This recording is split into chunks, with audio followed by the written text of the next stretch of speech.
The final campaign of the war, of course, is the bombing campaign over Japan, and I want to spend a few moments talking about this. Remember the chronology. FDR dies in April of 45. The Nazis surrender, I believe, the first week of May in 45. Harry Truman is now president of the United States. So the war in Europe has ended shortly after Truman becomes president, but he still has the war in the Pacific to end against the Japanese. And he's given a couple of options. The military option is very unattractive. It entails a couple of things. First, an actual invasion of the Japanese islands. Truman's military advisors warn him that such an invasion is going to cost a lot of lives. We've seen a number of estimates over the years, some of them being outrageous. But considering the ferocity with which the Japanese fight on these abandoned or these isolated volcanoes in the Pacific, it's no stretch to believe that they will arm every man, woman, and child in the main Japanese islands and fight to the death. Japanese forces tend not to surrender, indeed to fight to the end. So casualties for the United States Marines and Army are expected to be astronomical. The other part of the military option is for Joseph Stalin to bring the Red Army in against Japanese forces in Manchuria and in China. FDR had extracted this promise from Joseph Stalin at Yalta in February of 45. And Stalin promised to bring the Red Army in against the Japanese 6 months after the end of the war in Europe. And indeed, he keeps his promise. So, this military option is being planned for November of 1945. A second option is a diplomatic one, and this is refused. And this is a complicated or difficult story to relate historically because it seems to make so much sense. The diplomatic option says that if we allow the Japanese to keep their emperor, which is their one demand, that they will end the war. The United States refuses to do this. Early in the war, FDR and Churchill had issued what's called the Atlantic Charter. This is sort of high-flown propaganda about what the post-war world would look like. And one of the central planks of this Atlantic Charter was unconditional surrender. The Allies will only accept unconditional surrender from the Japanese and the Germans. No concessions will be made, and there will be no negotiations with the enemy. Well, to allow the Japanese to keep their emperor is a concession, and it is not believed to be politically palatable for the people in the United States, or perhaps even Great Britain, to make this concession. The Japanese Anglo-American War had been exceptionally brutal, and the Western Allies were in no mood to negotiate or to make concessions to the Japanese. So unconditional surrender was eliminated as an option. Now, in July of 45 at Alamogordo in New Mexico, the Manhattan Project comes to fruition. The Trinity test demonstrates the atomic bomb works. Now suddenly President Truman has an ace up his sleeve. At the Potsdam Conference in July of 45, Truman notifies Joseph Stalin that the United States has developed a weapon of exceptional destructive capacity. Stalin, of course, already knows this. He has spies that have been keeping up with the Manhattan Project for much longer than Harry Truman ever knew about it. Nevertheless, these are the three options that the United States has to end the war. Now, I want to go back to the spring of 1945 and examine one other aspect of this last campaign, and that's the firebombing of Japanese cities. Air Force General Curtis LeMay is systematically destroying every urban center in Japan. 60-something cities and their populations are being subjected to aerial attack, bombardments. The pictures, and you can Google this and take a look at the cities as they're being destroyed. This, of course, is taking place before the atomic weapon. If you look at pictures of Tokyo in March of 1945, it looks like a city that's been obliterated by an atomic weapon. But those are conventional weapons that are doing this destruction. So some people have asked the question, why do we drop the 2 atomic bombs on Japan when we are systematically burning up their cities in the spring and summer of 1945? And there are a number of answers to this question, or at least speculations. The orthodox view says that the atomic bombs are dropped on Hiroshima and Nagasaki to end the war quickly. It was believed that the Japanese leadership would see that they had no chance to win this war or to even survive it much longer with the use of atomic weapons. That indeed this was the best option because it would save lives. It would save American lives. We would not have to invade the Japanese islands. And of course, it would save Japanese lives. It was projected that the Japanese would lose a lot more people in a conventional invasion than they would through atomic bombings of their cities. So this is the orthodox or conventional explanation for why the bombs were dropped.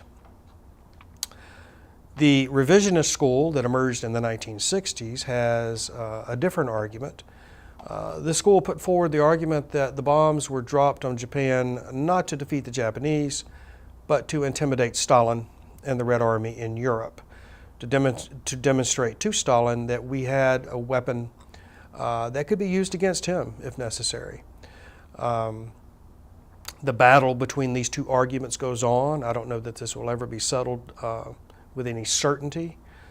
Some of these issues are still clouded in ambiguity, but at least you have some notion of the range of arguments that have been put forward as to why the bombs were dropped. Now, I remember in the mid-90s, the Air and Space Museum in Washington, D.C., there on the Mall, announced a new exhibit. And the exhibit was going to look like this. They were going to take the Enola Gay, the plane that dropped the atomic bomb. You know how pilots name their planes after their mothers or their girlfriends or their wives. The pilot of the Enola Gay, Paul Tibbets, I believe was his name, his mother was named Enola Gay, so he painted that on the side of the plane. At any rate, the Air and Space Museum, the most popular of the museums on the Mall, decided to take the Enola Gay out of mothballs, shine her up, and make her the centerpiece of a new exhibit. So you'd have the plane there for the tourists to look at. And then on one wall, you'd have photographs taken of, or in Hiroshima after the bombings. And these photographs many of them were pretty horrendous. Again, you can Google these and look at them yourself. People vaporized, people turned to charcoal, people on fire, people, just horrendous images from infants all the way to elderly people burned. You see people burning, jumping into the river, and of course the river's on fire as well. So there was going to be the Enola Gay at the centerpiece, and then a wall of photographs demonstrating the impact of the atomic weapon on the city. And then on another wall would be, under glass, a group of artifacts from Hiroshima or Nagasaki. Just common everyday items like wristwatches and bicycles and what have you. And we were going to put these under glass so that people could see the impact of the atomic weapon on just these everyday devices. And when this announcement was made for this exhibit, it created a firestorm in this country, a political firestorm. The conservative groups in particular were adamant that this could not be done. You could not show these photographs. You could not display these artifacts, that it was un-American to do so, and in fact probably treasonous to do so.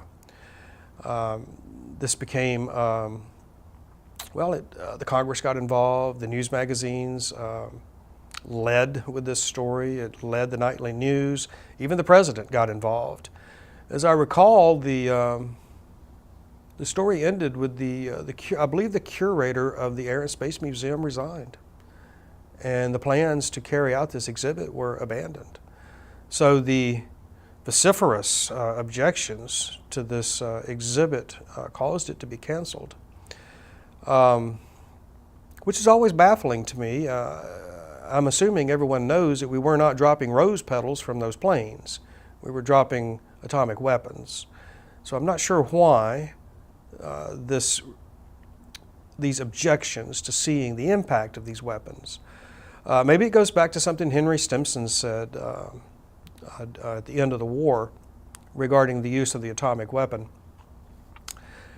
I believe he said something to the effect that he didn't want the United States to get into a competition in atrocities with Hitler. So here even the Secretary of War recognized that the use of atomic weapons against civilians would be seen perhaps by some as an atrocity. And perhaps it's this lingering sense of doubt or perhaps guilt that motivated the conservatives to protest against this exhibit at the Air and Space Museum. The firebombing of Japanese cities in the spring and summer of '45, of course, by General LeMay. I think there's something in the neighborhood of 66 cities that were attacked.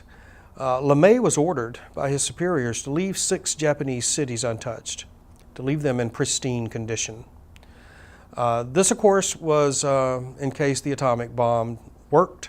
They wanted pristine cities to use it on so that they could see the practical effects of an atomic weapon. Dropping an atomic weapon on Tokyo would, I think in the words of Winston Churchill, what could you tell? You could just watch the rubble bounce. So these cities, about a half a dozen cities, including Nagasaki and Hiroshima, were left untouched so that we could measure the effects of the atomic weapon. You get the sense almost that this is a gigantic science experiment to see what an atomic weapon will do to a large urban area. At any rate, between the dropping of the bombs on Hiroshima and Nagasaki, the Soviets declared war on Japan. Some historians have made the point that it was not the atomic bombings of Japanese cities that caused the Japanese leadership to surrender, that it was instead the realization that it was all over once Stalin brought the Red Army in against them in Manchuria and China, and this is what prompted their surrender. So at any rate, this is a tragic story that remains clouded in some mystery. But nevertheless, it does bring the Second World War to an end. Thank you.